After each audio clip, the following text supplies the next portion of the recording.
Kannada cinema ने पहली बार film KGF से हिंदी में अपनी ताकत का एहसास कराया था।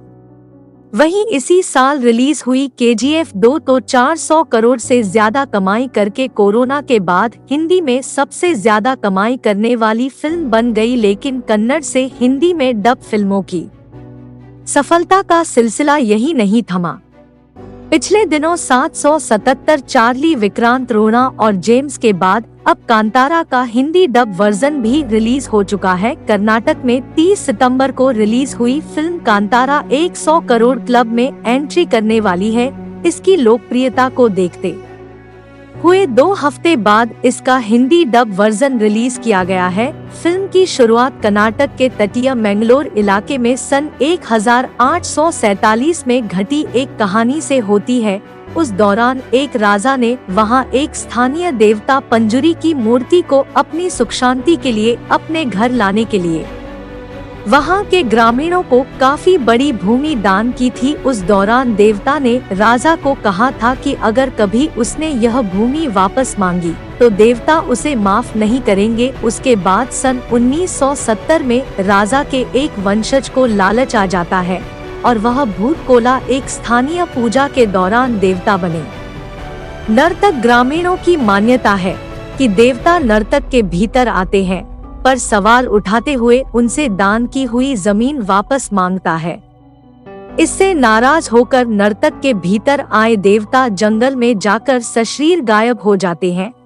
वहीं कुछ दिनों बाद राजा के वंशज की भी अचानक मृत्यु हो जाती है। फिल्म की असली कहानी सन 1990 में शुरू होती है, जब राजा के एक और वंशज साहब अच्युत कुमार की नजर उस जमीन पर है। वहीं भैंसे को दौड़ाने के खेल कंबाला का विजेता शिवा ऋषभ शेट्टी गांव का रखवाला बना हुआ है। उसके पिता देवता बनकर पहले ही जंगल में गायब हो गए थे, इसलिए उसकी मां उसे लेकर काफी परेशान रहती है। उन्हीं दिनों वहां नए फॉरेस्ट ऑफिसर मुरलीधर किशोर कुमार जी की तैनाती होती है, जो कि जंगल को रिजर्व फॉरेस्ट बनाना चाहता है, इसलिए साहब उसे पसंद नहीं करता। वहीं शिवा की गर्लफ्रेंड लीला सप्तमी गौड़ा खुद फॉरेस्ट गार्ड है और मुरलीधर की टीम का हिस्सा है।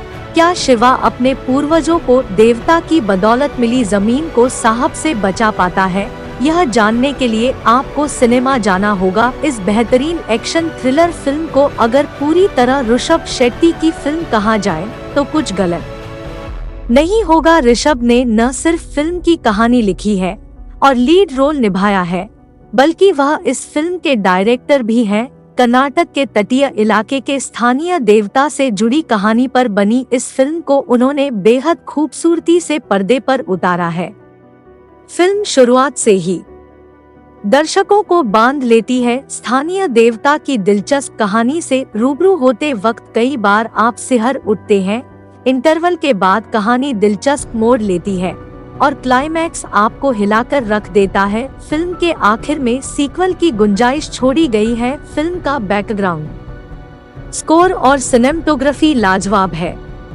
इस फिल्म को IMDb पर 9.5 रेटिंग मिली है। अगर काफी अरसे बाद कोई बढ़िया एक्शन थ्रिलर फिल्म देखना चाहते हैं तो इस फिल्म को मिस ना करें।